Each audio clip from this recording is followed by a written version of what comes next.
Notre texte de base est dans le livre de Jean. On va lire Jean 2. Non, Jean 2. On va lire de verset 1 au verset 10. Ça parle en fait des noces de Canaan. Actuellement, le pasteur est en train de nous exhorter dans ce sens. Et depuis que j'écoute les 3 prédications qui sont actuellement en ligne, le Seigneur m'a parlé. Je crois que ce qu'il va dire encore cette nuit, ça pourra te parler aussi.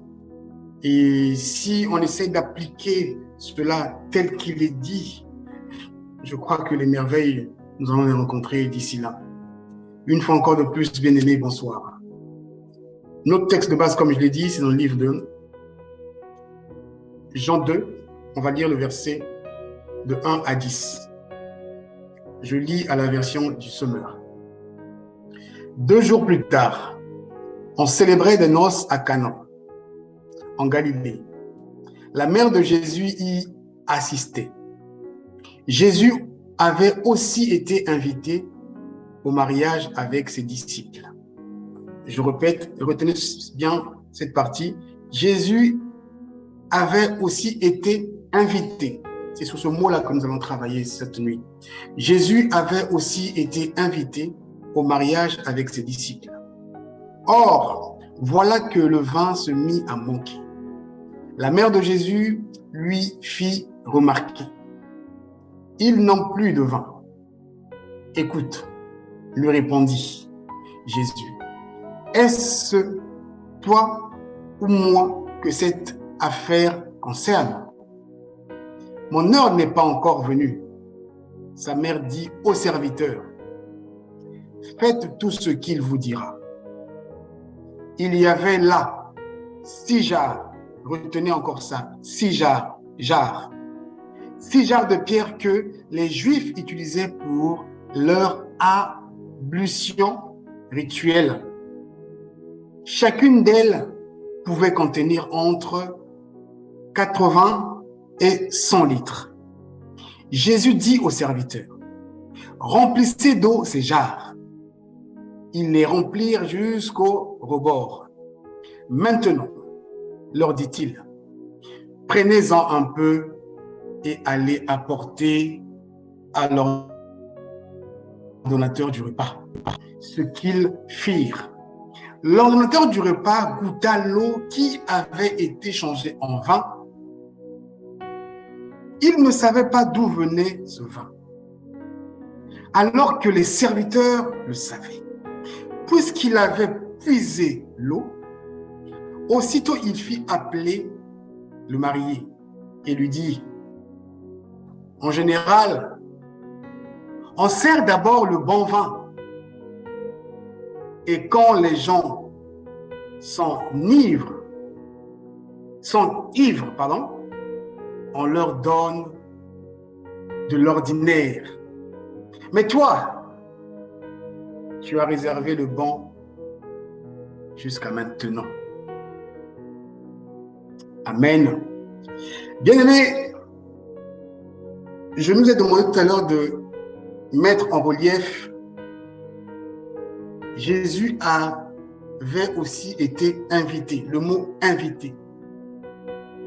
J'ai écouté plusieurs fois cet enseignement et ça a bouleversé ma mentalité en disant effectivement, nous sommes des jarres. Nous sommes des jarres. Et si le jarre que nous sommes n'est pas rempli, nous n'allons pas produire du bon fruit. Si le jarre que nous sommes n'est pas rempli, l'impact de la puissance de Jésus-Christ ne résidera pas en nous. Pour le faire, qu'est-ce qu'il faut? Le Seigneur m'a dit plusieurs fois, tu ne m'as pas encore invité dans ta vie. Pour que je fasse des miracles, invite-moi dans ta vie. Jésus-Christ était ici, dans ses noces, comme invité. Il a été invité.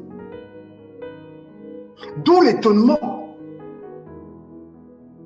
de l'ordonnateur. Aussitôt, il fit appeler le marié. Il dit, oh, en général, on sert d'abord le bon vin. Mais comment toi, tu as mis le bon vin à la fin et le mauvais, tu as ramené devant? J'ai eu l'image de ma personne avant de connaître le Seigneur. J'ai été un vase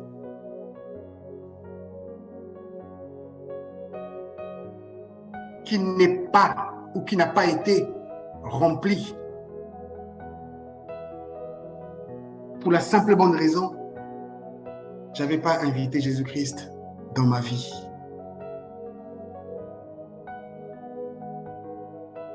Jésus-Christ, pour qu'il fasse des merveilles dans ta vie, tu dois l'inviter. Bien aimé, ça veut dire quoi inviter? Lorsqu'on invite quelqu'un.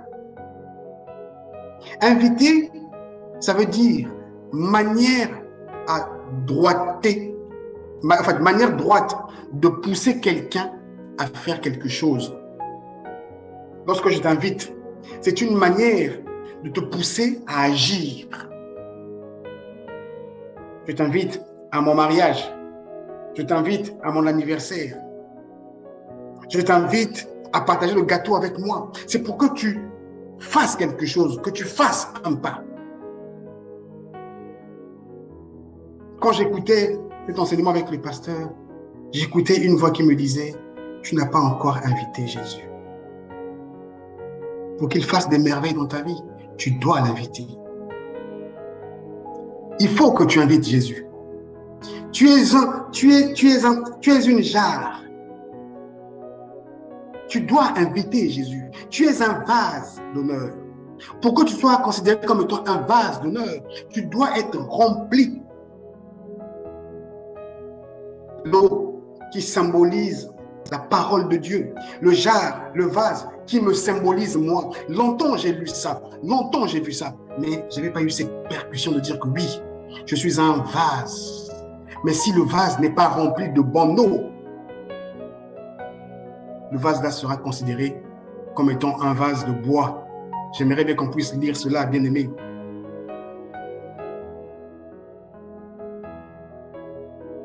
Je vais te ramener dans le livre de Timothée 2. Je vais lire à partir du verset 20. Timothée 2, à partir du verset 20. Dans une maison, je lis à la version Lusegan. Dans une grande maison, il n'y a pas seulement des vases d'honneur et d'argent, mais il y a aussi de bois et de terre. Les uns sont des vases d'honneur et les autres des vases d'usage vil. Les vases d'usage vil, ici, c'est les vases de bois. Si tu mets l'eau dans un bois, l'eau va absorber, le vase de bois va absorber cette eau. Mais si tu mets de l'eau dans un vase d'argile, qui est appelé la vase d'honneur ou la vase d'argent, l'eau sera conservée pure et bonne à consommer. Je ne l'ai pas encore goûté, mais j'aurais appris que ceux qui gardent de l'eau dans les calebasses, l'eau en question, elle est différente de l'eau que je peux prendre. C'est comme si ça sortait de réfrigérateur, en fait.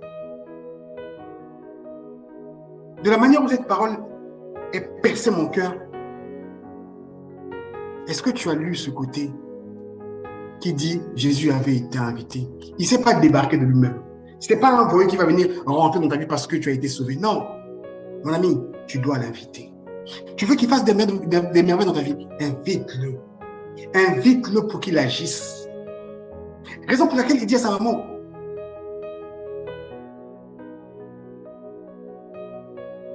est-ce toi ou moi que cette affaire concerne?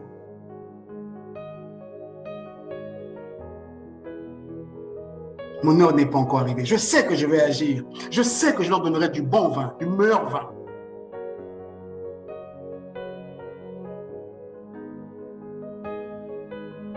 Et Jésus dit quoi à ses serviteurs? Il dit, allez, remplissez d'eau ces jarres. Remplissez d'eau ces jarres. Il y en avait 6. Les disciples ont obéi à remplir cela. Ça veut dire quoi, bien-aimé? Tu dois être rempli de la parole. Pour être rempli de la parole, tu dois inviter le propriétaire de la parole.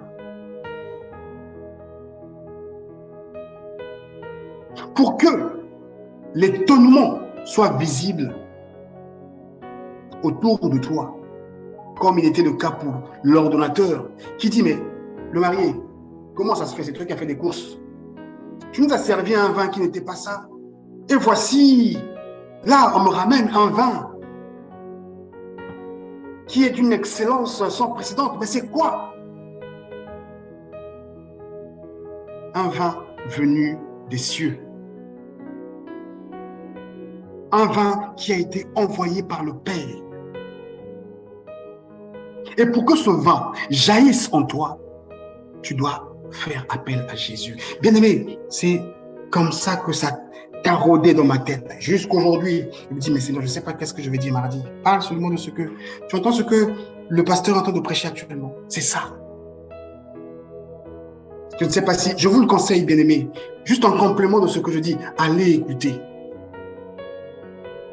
Des fois, nous cherchons des miracles, mais nous ne sommes pas remplis.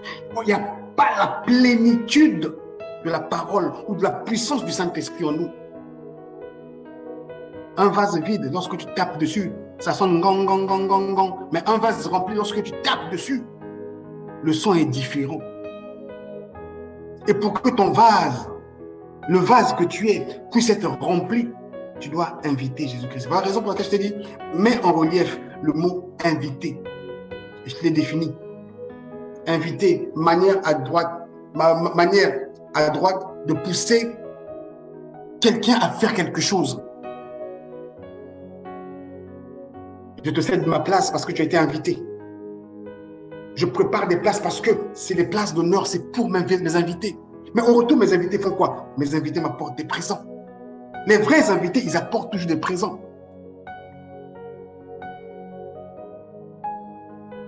Je vais te donner encore une autre image. Que lorsque on n'invite pas Jésus dans notre vie elle est fade. Nous allons lire dans le livre de toujours Jean, on va lire dans Jean 4, on lira le verset 6. Je vais aller jusqu'au verset 10. Vous connaissez l'histoire, c'est l'histoire de la femme au puits de Jacob. La Bible déclare au verset 6, c'est là que se trouvait le puits de Jacob. Jésus, fatigué du voyage, l'invitait, s'assit au bord du puits. Il était environ midi. Il n'était pas invité, il était arrivé, il est fatigué. Une femme samaritaine vint pour puiser de l'eau, symbole de la parole. Jésus s'adressa à elle. S'il te plaît, donne-moi à boire un peu d'eau. Ses disciples étaient allés à la ville pour acheter de quoi manger. La Samaritaine s'exclama, ah, comment ça? Tu es un juif et tu me demandes à boire, à moi qui suis samaritaine.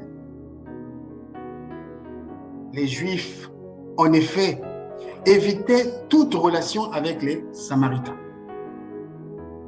Jésus lui répondit, si tu savais quel don de Dieu veut te faire et qui est celui qui te demande à boire, c'est toi qui aurais demandé à boire et il t'aurait donné de l'eau vive. De l'eau vive. Parce que cette dame-là était venue puiser de l'eau qui n'était pas vivante, de l'eau qui ne produisait pas, de l'eau par laquelle tu pouvais boire et encore avoir soif. Je suis là. Invite-moi simplement dans ta vie. Si tu m'invites, c'est cette eau que tu vas boire là, tu n'auras plus jamais soif. Je peux poursuivre la lecture, mais, maître, répondit la femme, non seulement tu n'as pas d'eau, mais le puits est profond. D'où la tires-tu donc ton eau vive? Tu ne vas pas te prétendre plus grand que notre ancêtre Jacob, auquel nous devons ce puits, et qui a bu lui-même de son eau ainsi que ses enfants et ses troupeaux. Celui qui boit de cette eau, répondit Jésus, aura de nouveau soif. Mais celui qui boira de l'eau que je lui donnerai n'aura plus jamais soif. Bien plus, l'eau que je lui donnerai deviendra en lui une source intarissable qui jaillira jusque dans la vie éternelle. Bien-aimé, j'ai fait le parallèle avec le commentaire de l'ordonnateur lorsqu'il dit il appelle le marié. Aussitôt, il fit appeler le marié et lui dit, en général, on sert d'abord le bon vin. Et quand il finit, à ce moment-là, on peut donner. Quand les gens sont ivres, ils n'ont plus le contrôle, on peut leur donner maintenant ce qui n'est pas bon. Mais comment est-il possible que tu nous as servi ce qui n'était pas bon? Et voici le meilleur arrive à ce moment-ci. Le vin qui restait toujours là dans la bouche. La raison était simple. C'est parce que Jésus a été invité. Et Jésus a demandé à la femme samaritaine de l'inviter. Il dit, tu ne sais pas. Si tu pouvais savoir.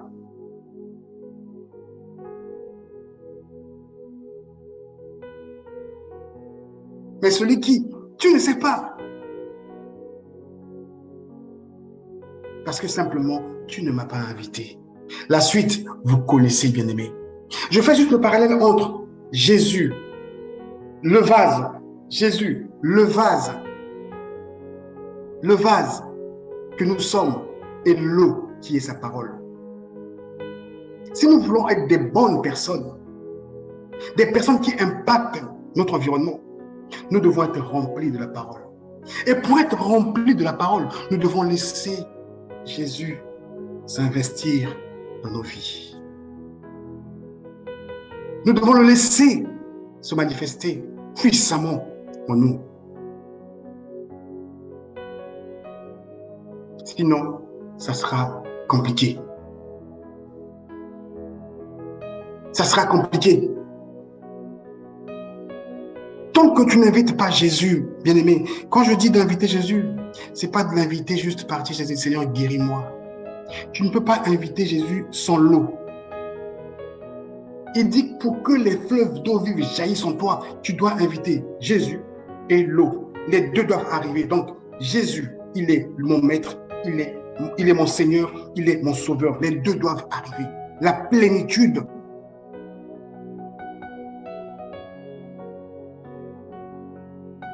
Je vous conseille d'écouter ces enseignements-là. Je ne sais pas comment est-ce que le Seigneur vous parlera, mais il me dit, Satel, si tu ne m'invites pas dans ta vie, m'inviter dans ta vie, ce n'est pas parce que quand tu as besoin, m'inviter dans ta vie, il faut que tu aies soif. À celui qui a soif, on donnera. Il faut avoir soif de moi, soif de ma parole. Et quand j'arrive, je n'arrive pas à moitié, j'arrive avec la plénitude. Raison pour laquelle il dit à ses disciples, remplissez, remplissez. Jusqu'au bord, remplissez.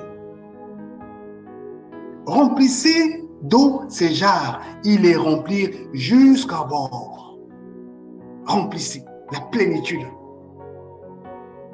Tu es le vase de terre, bien-aimé. Tu es ce vase. Et tu dois être rempli de l'eau qui est la parole de Dieu. Et pour être rempli de la parole de Dieu, tu dois inviter Jésus. Regardez encore une autre histoire avec Zachée. On va lire cela dans le livre de Luc, au verset 19. On va lire verset 1. Je fais la lecture. Je commence à partir du verset 1. Luc 19, verset 1. Je lis toujours la version du Semeur. Jésus entra dans la ville de Jéricho et la traversa. Or, il y avait là un homme nommé Zachée. Il était un chef des collecteurs d'impôts et riche. Il cherchait à voir qui était Jésus. Il cherchait à voir qui était Jésus. Il avait soif de le voir. Mais il ne pouvait pas à cause de ça, à cause de la foule, car il était petit. Alors, par rapport à la soif, l'envie qu'il avait, il dit non, il faut que je le voie. Il dit, alors, il courut en avant et grimpa sur un sycomore pour voir Jésus qui devait passer par là. Lorsque Jésus fut parvenu à cet endroit, il leva les yeux et interpella Zachée. Mais qu'est-ce qui a fait que Jésus puisse interpeller Zachée? C'est la soif que Zachée avait, c'est l'envie d'inviter Jésus. Il dit, je ne peux pas, mais j'ai seulement envie de le voir. Je veux le voir. Le fait est que j'ai besoin de le voir, c'est l'inviter chez moi. Jésus a dit, il a vu sa soif, il dit, Zachée, dépêche-toi de descendre, car c'est chez toi que je dois aller loger aujourd'hui. Zachée se dépêcha de descendre et reçut Jésus avec joie. Il l'a reçu. On ne peut que recevoir des invités. Et lorsqu'on reçoit des invités, on les reçoit avec joie. Mais cet invité que je te parle ce soir, il n'arrive pas seul. Il arrive avec la plénitude de l'eau. Bien-aimé, nous n'avons pas encore invité Jésus dans nos vies, même moi qui te parle. Je suis rempli des fautes, bien-aimé. Je suis rempli des fautes, je te dis. C'est cette parole qui bouillonne dans mon cœur. On me dit, c'est elle, invite Jésus dans ta vie. Je peux parler de lui ici, mais je ne le connais pas vraiment. Si bien que ces trois enseignements me bouleversent la tête. Depuis là, j'ai dit, oh Seigneur, l'eau, j'ai besoin de cette eau. Pourquoi? Parce que les gens lire cela, il eut un murmure d'indignation. Il disait, voilà qu'il s'en va loger chez ce pécheur. C'est comme ça qu'on dira de moi. Oh, cet homme-là, il n'est pas sérieux. Mais ils ne se rendent pas compte qu'il a décidé de venir se loger dans mon cœur. Il parlera comme ça de toi aussi si tu l'invites.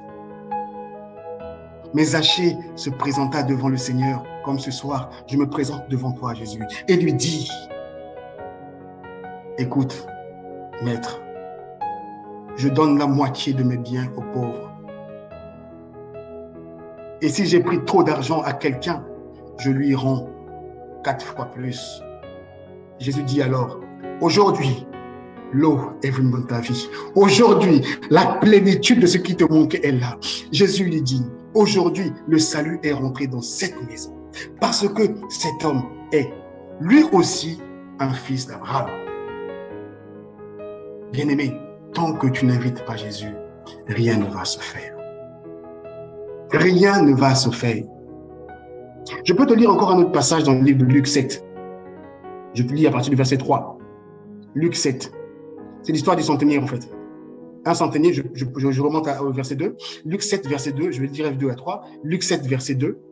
Un centenier, je lis la version ça c'est la version Louis II.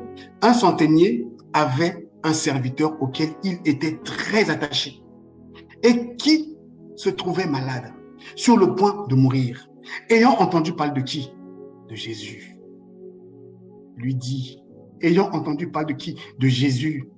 Il lui envoya quelques anciens des Juifs pour le prier, pour l'inviter de venir guérir son serviteur.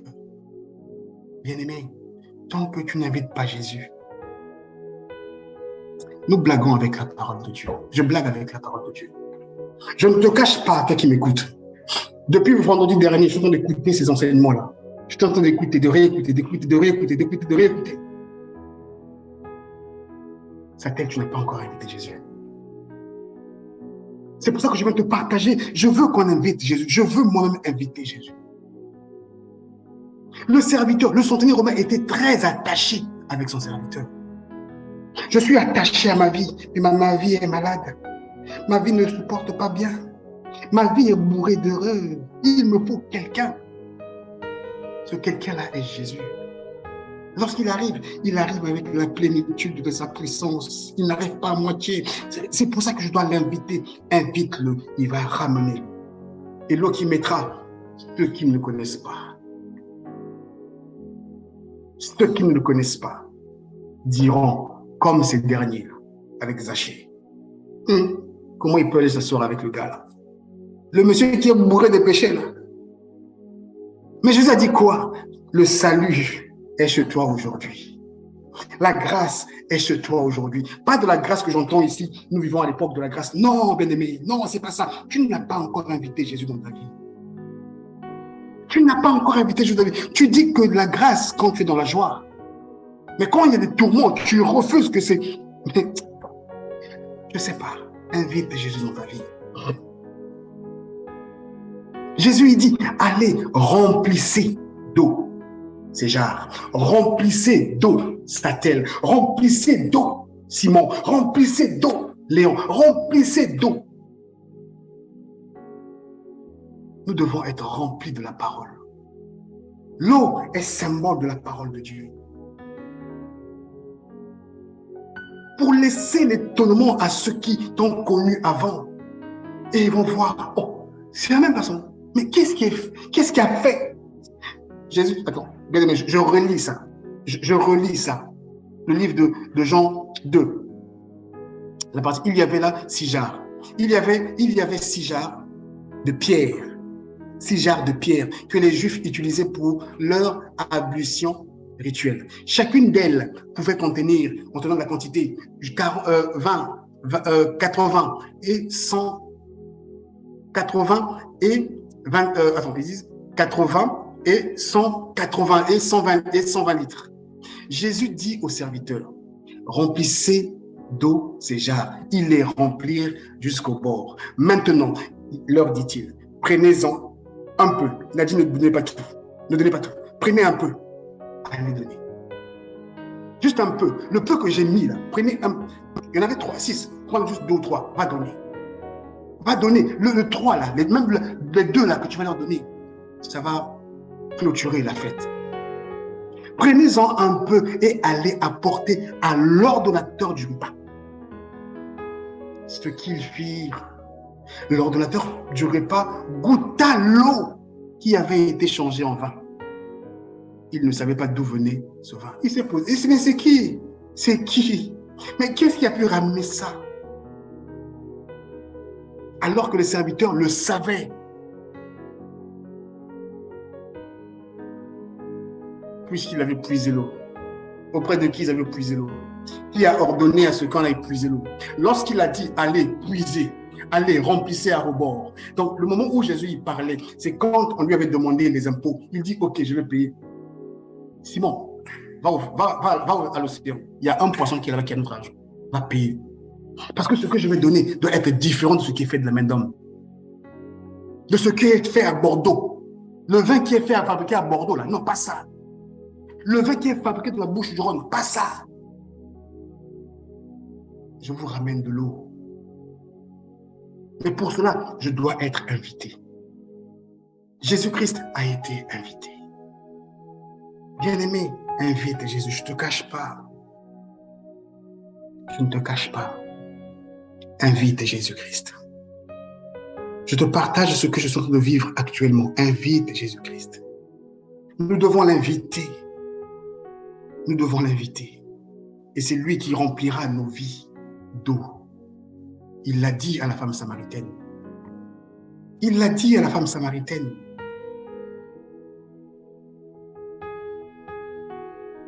Jésus dit, si tu bois de l'eau naturelle là, que vous avez acheté dans vos supermarchés là, de vos supermarchés à Renan, que toi tu bois seulement de la San Pellegrino, toi tu bois seulement de l'eau Maillot ou je ne sais pas de quoi qui pour vous est considéré comme étant de l'eau de luxe. Toi tu bois que du Volvic. Mais Jésus dit, si tu continues à boire de cette eau, tu auras tout le temps soif. D'ailleurs, ce n'est pas ce que nous avons tout le temps avec nos packs d'eau que nous achetons dans la maison. On peut consommer là, après on a toujours soif. Encore dans ces temps qui courent là, il fait chaud. Mais celui qui boira de l'eau que je lui donnerai n'aura plus jamais soif. Bien plus. L'eau que je lui donnerai deviendra en lui une source intarissable. Les gens viendront. Satel, excuse-moi, prie pour moi. Nous allons prier parce qu'il y a de l'eau qui sort en toi là que j'ai soif, j'ai besoin. Satel, les gens diront ça de toi. C'est une ordonnance établie par Jésus-Christ si tu l'invites, si je l'invite. C'est ce qu'il m'a dit, si je l'invite. L'eau là, ma vie, l'eau qui me donne deviendra en moi une source intarissable qui jaillira jusqu'à la vie éternelle. Je vais mourir, ça va continuer. Je partirai sur terre, ça va continuer. Ainsi de suite. Mes enfants, mon épouse, ainsi de suite.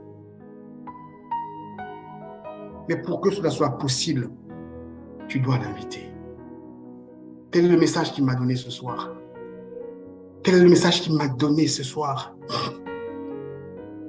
Je ne l'ai même pas préparé. J'ai juste pris quelques versets qui parlent de ça. J'ai écouté l'homme de Dieu qui parle, qui a parlé dimanche. Pendant ces dimanches, il en a parlé. Bien-aimé, prends le temps d'écouter. Ne cherche pas les messages bling-bling. La Bible déclare, mon peuple périt, faute de connaissance. Bien-aimé, on ne connaît pas. Je ne connais pas. Je te dis haut et fort, je ne connais pas. J'ai appris au travers, je suis en train d'apprendre et de continuer encore à apprendre. Dans le livre de Romains, Romains dit quoi? Romains 9, 21. La Bible dit, Romains 9, 21, le potier n'est-il pas maître de l'argile pour faire avec la même masse un vase d'honneur et un vase vil? Tu n'es pas un vase de bois, tu es un vase d'honneur, mais ton vase ne doit pas être vide. Ton jarre ne doit pas être vide.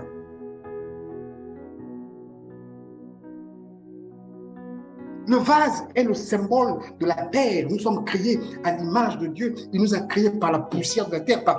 Il nous a donné une forme. Tu ne peux pas donner la forme à une poussière, non. Tu donnes la forme à du sable qui est pâteuse, à de l'argile. Si tu prends le sable qui est dans ta maison, la donne la forme, tu vois que ça va s'effriter. Mais c'est l'argile. Donc, en fait, c'est du sable mélangé avec de l'eau. Ça devient un peu, je ne sais pas comment. C'est avec ça que le potier donne la forme à l'argile pour fabriquer un vase d'honneur que tu es. Pour fabriquer un vase d'honneur que je suis. Mais je n'ai pas fabriqué ce vase pour qu'il reste vide. Ce vase doit être rempli.